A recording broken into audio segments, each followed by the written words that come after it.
Olá, está no ar o Causando em São Paulo, um programa da TV Câmara produzido pela Escola do Parlamento. Semanalmente nós trazemos até você uma conversa com quem está causando na cidade.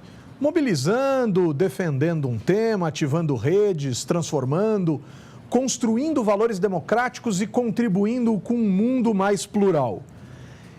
E para nos ajudar hoje na nossa reflexão aqui, nós recebemos Sérgio Gomes, diretor da Oboré. Sérgio, obrigado. Muito legal estar aqui, muito bom. Sérgio, conta um pouco para a gente, Oboré. O que é a Oboré? E antes da sua fala, eu já lhe cumprimento pelos 40 anos da Oboré, uma data muito especial, muito bacana.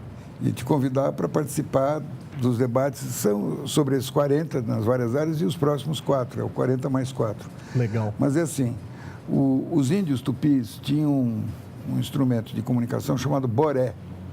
Se as matas estrujo com os sons do boré, mil gritos reboam, mil setas lavou, isso é do Gonçalves Dias. Legal. Então, todas as culturas têm algum tipo de meio de comunicação para chamar os dispersos. Pode ser uma inúbia, um rompante, o jubileu, o sino. Todas elas criam algum meio para que os dispersos se reúnam e se defendam. Em legítima defesa ali daquela comunidade, daquela tribo. E os índios tupis tinham isso, que era o boré. Então, um instrumento de comunicação não musical. Para chamar os dispersos a se reunirem em assembleia no terreiro da aldeia e aí decidir o que fazer, seja um incêndio, uma onça, um ataque de surpresa de uma tribo inimiga, enfim. Então, há 40 anos atrás, fundou-se um grupo de 10 jovens jornalistas e artistas, o Laerte, o Galelo, o Fernandes, o João Pedro Pinto Filho, a Wanda Martins, a Violeta Dormien, o Alfredo Nastari, Vitor Gentili. Éramos 10 que nos reunimos para desenvolver um projeto, montamos uma editora chamada O Boré, e juntamos o artigo com o substantivo, e criamos, então, um instrumento de comunicação para estar a serviço, seja dos sindicatos, dos trabalhadores, fosse das entidades em luta contra a ditadura, pela democracia. Então, assumimos um compromisso que a gente cumpriu, de que nós não teríamos nunca um veículo próprio, diferentemente do que os outros jornalistas à época, na luta pela imprensa alternativa, montar seus próprios veículos, nós decidimos que nós nunca teríamos nada próprio, nós estávamos aqui para ajudar os outros. A segunda é que nós não teríamos nem dinheiro da CIA, nem da KGB, nem da igreja, nem do governo. Legal. Nós iríamos ser mantidos única e exclusivamente com a nossa capacidade de trabalho. E no dia que não tivesse trabalho é porque a gente não era uma necessidade. Então, fecha. A terceira é que nós não éramos um grupo homogêneo. Não era uma batota, uma igrejinha, uma facção. Era, então, gente que tivesse empenho político pela causa pública, pela democracia, através do desempenho profissional. Então, eu falei dos 3. E o quarto é que no nosso grupo, que todo mundo tinha 2 empregos. Então, isso a gente fazia sábado, domingo, de noite. É que na nossa turma não entrava nenhum ranheta, nenhum zangadinho, encrenqueiro, maledicente, desagregador. E acho que talvez uma parte da longevidade da Oboré se deva ao fato que sempre agregou gente que tem vontade de viver, que gosta de lutar. Da formação original, quantos ainda...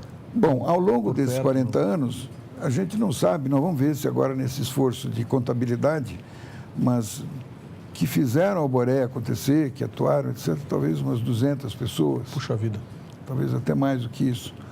Essa história também precisa ser contada, porque a gente acabou mais se dedicando aos outros do que a nós mesmos.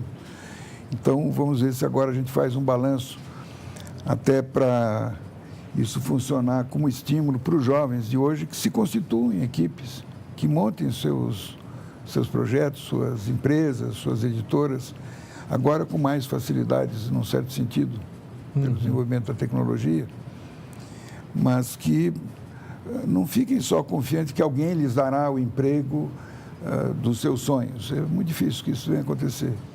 Da turma original, quer dizer, sobrei eu, tá certo? Ou seja, o menos criativo, porque me repito a mim mesmo.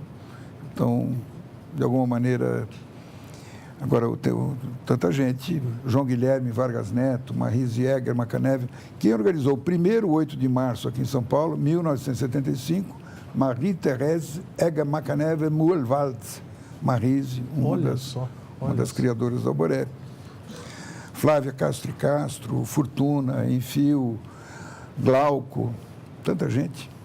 Agora, Sérgio, o Alboré tem um compromisso muito interessante, muito louvável, né? Bastante louvável, que é a questão de não só pensar acerca do quanto devemos defender o bom jornalismo ou zelar pelo bom jornalismo naquilo que é o olhar sobre os veículos plurais, né? E justamente essa preocupação que você observou, né? De não ter um veículo próprio, mas sim zelar pelos veículos de uma maneira geral, mas muito zelar também pela formação do jornalista.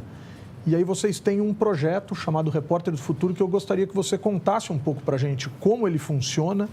A Escola do Parlamento tem uma grande satisfação de ser parceira do Repórter do Futuro. Enfim, eu queria que você contasse um pouco do Repórter do Futuro para a gente. A Câmara Municipal de São Paulo é parceira desse projeto já há 6 anos, vamos agora para 7, desde a época que o presidente aqui era o Pólice Neto.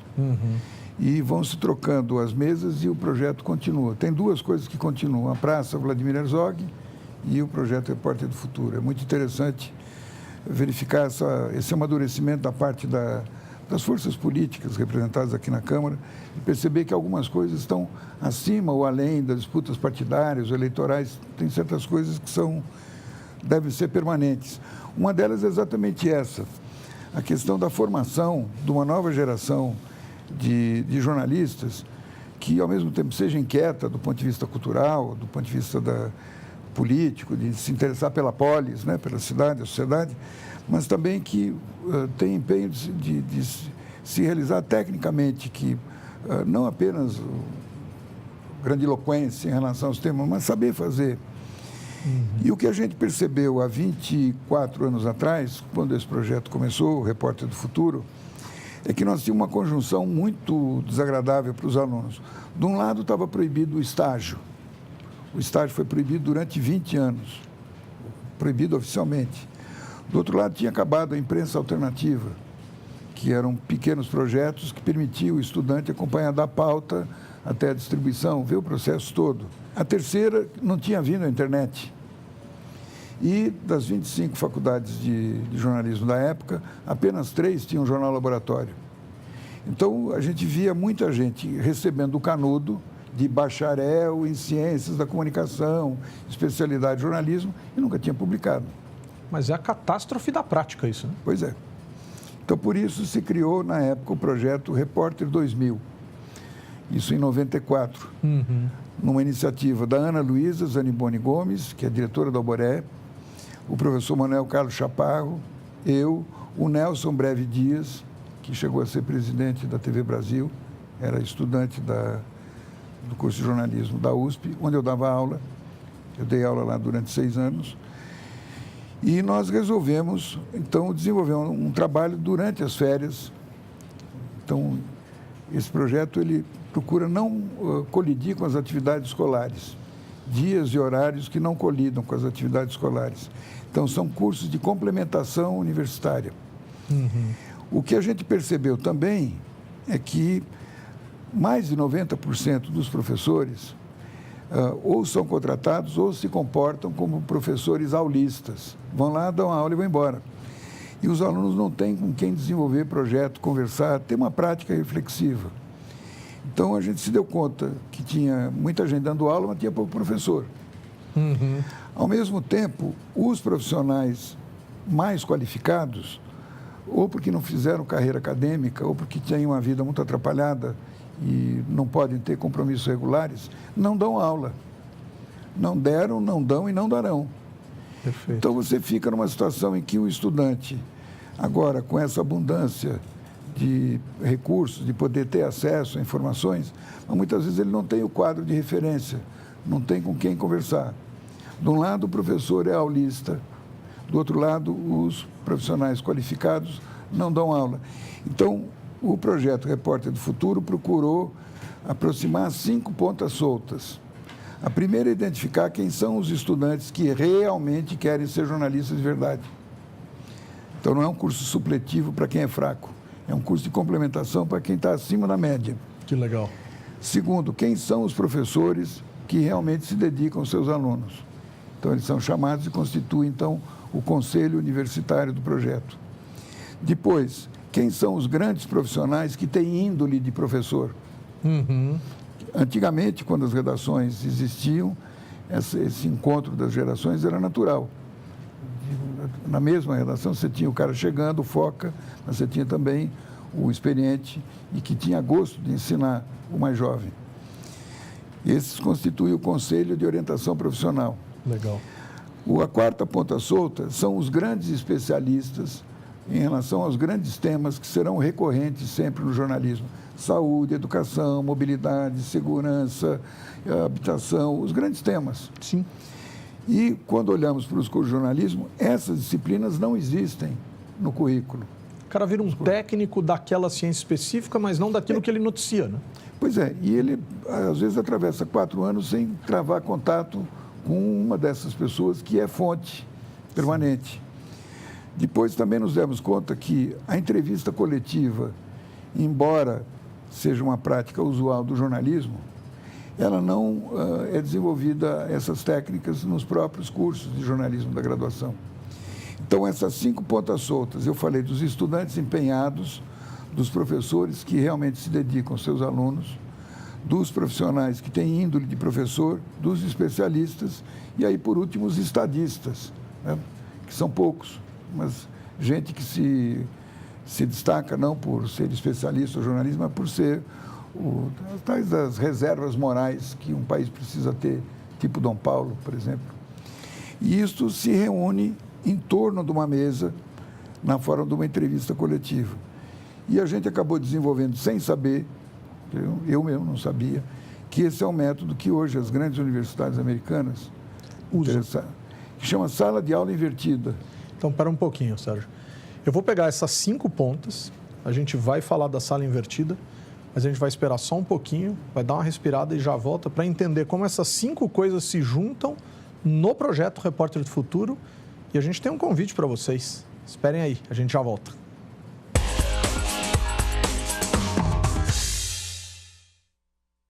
Causando em São Paulo está de volta. Hoje recebemos aqui Sérgio Gomes, diretor da Oboré. Oboré que completa esse ano 40 primaveras, digamos assim, carinhosamente falando. Responsável pelo projeto Repórter do Futuro, parceiro desde sempre da história da Escola do Parlamento. E o Sérgio estava contando para a gente no primeiro bloco que o projeto Repórter do Futuro, da jovem Oboré e seus 40 anos, une 5 pontas, e essas 5 pontas hoje estão muito associadas e caracterizando mesmo a forma de se ensinar jornalismo nas escolas mais avançadas aí do mundo, enfim, em diferentes países.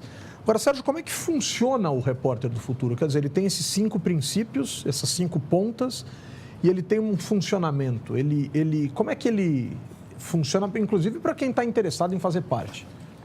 Então, assim, a pré-história do projeto Repórter Futuro é lá na década de 70, na ECA, porque nós tínhamos aula todos os dias, incluindo sábado. Mas sábado só tinha 2 aulas, e quarta-feira só 2. Quando nós fomos lá reivindicar que não tivesse aula sábado e a quarta-feira fosse completa, fomos informados que o MEC exigia um número mínimo de dias letivos, o que implicava ter aula sábado. Então, bota mais 2 quarta e mais 2 sábado, vamos aproveitar. Ah, não, porque tem uma outra lei sobre carga horária máxima. Então, entre a carga horária máxima e o número mínimo de dias letivos, tinha 2 dentes quebrados, quarta-feira e sábado. Os professores, na época, com um método aparentemente democrático, a escola estava muito no começo, transferiam a responsabilidade da aula para nós mesmos, com o tal dos seminários. Então, se constituíam grupos, então toca o seminário e apresentarão em sala de aula. E a sala tinha 100 alunos. Então, o que acontecia é que uma disciplina dessas, que é uma vez por semana, o tal do semestre não é um semestre, é um quadrimestre, março, abril, maio, junho. Depois, tem mais as pontes, etc. Quando você vai verificar, uma disciplina ao longo de um semestre são, no máximo, 15 encontros. Perfeito. O que acontecia sempre no final do semestre é que vários dos seminários não podiam ser dados em aula, porque não havia tempo. Aí nós, o centro acadêmico, decidimos que isso ia acontecer sim, no sábado, das 10 ao meio-dia. E isto, então nós nos damos as aulas e chamamos os professores para vir participar. Isto acabou resultando numa mudança da estrutura da grade curricular da ECA, e nós fomos a primeira escola que passou a ter um dia de aula por semana, que era comandada pelos alunos do centro acadêmico, que era os sábados. Então, aos sábados, o assunto que seria uma matéria de capa de uma revista semanal, a gente então convidava alguém para que fosse lá falar conosco. Então, sobre o que fosse, desde bomba de Hiroshima até a questão do lançamento do Vila Sésamo, enfim, a gente decidia, nós éramos os donos do sábado. Então, a pré-história do Repórter Futuro tem a ver com o Centro Acadêmico Lupe Cotrim, ECA, 1970-71. Depois, mais à frente, se desenvolve esse trabalho da disciplina Jornalismo Sindical e Comunitário, aí fui eu como professor lá, de 86 a 92, na ECA, e que aí, junto com o professor Chaparro, etc., desenvolvemos um trabalho em que a aula era entregue porque eu dava aula de jornalismo comunitário. Aí, os alunos, a maior parte morando nos bairros de classe média. Essa cidade tem 140 quilômetros de diâmetro. Quando você perguntava esse futuro repórter qualquer coisa da vida da cidade, ele não sabia nada. Então, foi feito o seguinte, eu fiz uma eleição, os alunos elegeram quais os grandes temas da cidade, onde eles tinham nascido, estavam e queriam ficar, e a juízo deles quem eram as pessoas que mais entendiam desses temas. E esses eleitos passaram então a dar aula na forma de uma entrevista coletiva, e colocando esse material à disposição do Jornal Laboratório e tudo mais.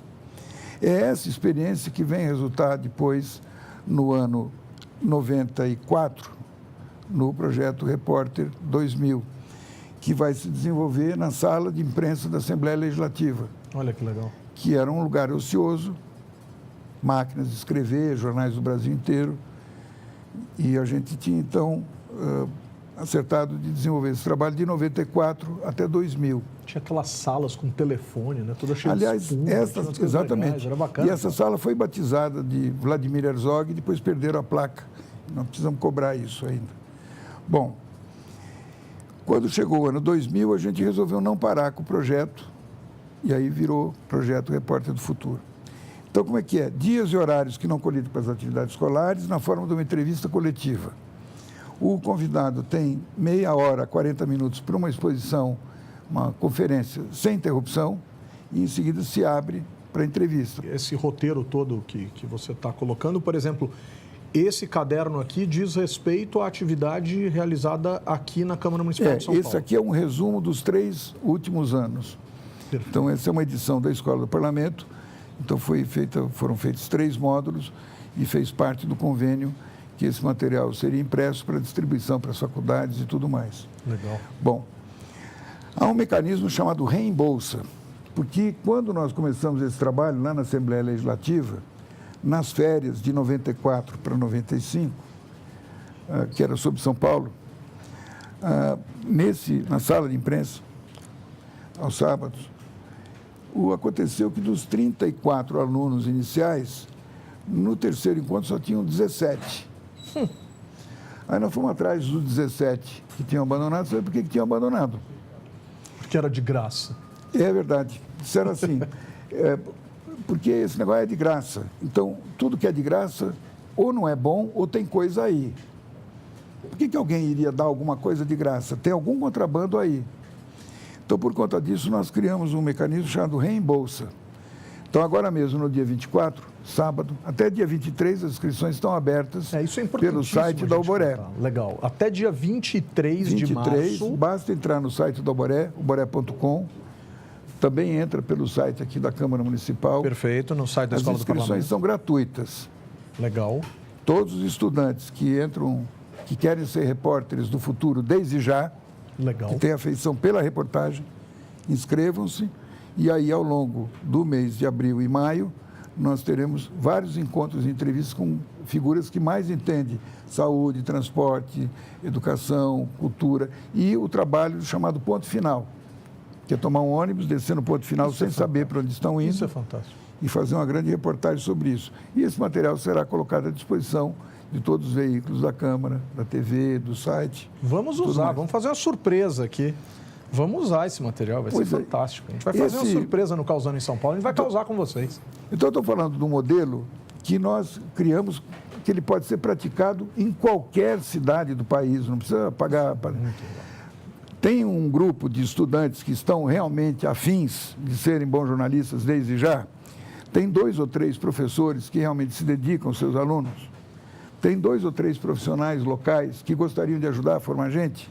Junta esses 3, verifica quais são os temas da cidade, quem são as pessoas que mais entendem desses assuntos e vamos lá ter uma palestra, uma aula e depois entrevistá-lo e produzir matérias. Aqueles que realizarem isto, não perder a aula, produzir as matérias, pelo menos um atendimento individual para análise dos seus textos e tiver conseguido publicar em algum veículo jornalístico que tem editor responsável, ele recebe o dinheiro de volta. Então, é um cheque caução. Então, o curso é pago por quem não faz. Perdeu aula, perdeu o cheque. Ou seja, um cheque de graça. Compromisso. Claro, exatamente. O compromisso do cara, quer dizer, é o mínimo que a gente pode fazer, né? Quer dizer... Agora, como não tem mais o cheque, diz que não tem mais cheque, agora nós criamos uma máquina chamada GetNet, que é essa que você passa o cartão, e como se fosse locação de automóvel. Sim. Você deixa lá uma caução que não batendo, eles te devolvem. É legal, é gratuito o curso. Né? Exatamente. A atividade é toda gratuita. Nem poderia ser diferente com a gente aqui na Câmara, mas isso é legal, né? Isso é bacana. Então, isso cria um mecanismo de tensão criativa, de responsabilidade também. Porque nós estamos falando que essas atividades se dão sobretudo sábados, de manhã. Quantos sábados? Tem 8 sábados, 9 sábados? Uma coisa relativamente pequena. Porque, de fato, o março não dá porque volta às aulas. Junho é sobrecarga de trabalho. Na verdade, você tem abril e maio. Perfeito. E no segundo semestre você tem setembro e outubro. Então, de verdade mesmo, esse projeto, que é um projeto que ocupa um tempo enorme, muita atividade, e ele, do ponto de vista físico, é pequeno. Aparentemente é um curso... Aparentemente, realmente, ele é um curso pequeno, intenso, mas muito marcante na vida dos alunos. Tanto é que a Ana Luísa, que é uma das coordenadoras, diretora da Alboré e coordenadora do projeto, junto ao lado do Aldo Quiroga, do Ronald Sclave, do Pedro Ortiz, do André Deac, do Vitor Ferreira, do João Paulo Charlot, da Cristina Cavalcante, Alsônia Donato, o Chaparro, enfim, nós temos aí o Juan. É um grande número de pessoas que dá o melhor de si para que esse projeto se ponha de pé e tenha continuidade. Isso aqui é fantástico. Então, assim, infelizmente o nosso tempo acabou, né? Essa conversa é muito boa e vocês sabem, quando a gente está assim no entusiasmo, a gente sempre fala, vamos fazer um próximo e tal, mas nesse caso nós faremos um próximo, porque nós faremos uma edição especial com as reportagens do Repórter do Futuro. A gente vai trazer as imagens, a gente vai trazer o conteúdo gerado por esse pessoal aqui em parceria com a Escola do Parlamento. Lamentar o fim do nosso programa hoje. Sérgio, muito obrigado. Posso fazer um convite? Pode fazer um convite. Dia 24 de março não é um dia qualquer. Ele Legal. É o aniversário de nascimento do Freitas Nobre, vereador dessa casa, foi eleito prefeito, deputado federal, presidente do sindicato, presidente da FENAGE, primeiro doutor em comunicação no Brasil, formado na Sorbonne, professor da ECA, do curso de jornalismo, eu fui aluno dele. Legal. Foi cassado, depois anistia, ele faria 97 anos. Então, nós vamos fazer uma homenagem nesses 40 anos do Alboré, em que nós vamos apresentar o programa 40 mais 4, balanço, voos rasantes sobre vários temas e tentar ver o que são os próximos 4, que é o que interessa. Também uma homenagem a Freitas Nobre, essa figura que agora até dá nome ao aeroporto de Congonhas. Que legal. Por decisão do Senado. Então, convidar a todos, vai ser aqui no auditório Freitas Nobre, de propósito, que é esse auditório do térreo, ao ar livre, aqui na Câmara. Sábado, dia 24, de manhã, é o encontro dos estudantes, a seleção desse módulo, que vai ser desenvolvido junto com a Escola do Parlamento, e ao meio-dia, a comemoração dos 40 anos do Alboré, com homenagem ao Freitas Nobre. Muito bem. O Causando em São Paulo de hoje fica por aqui. Acompanhe a programação da escola. Acesse o nosso portal câmara.sp.gov.br/Escola do Parlamento. Acompanhe também www.oboré.com. Fique com a gente. Até a próxima. Valeu!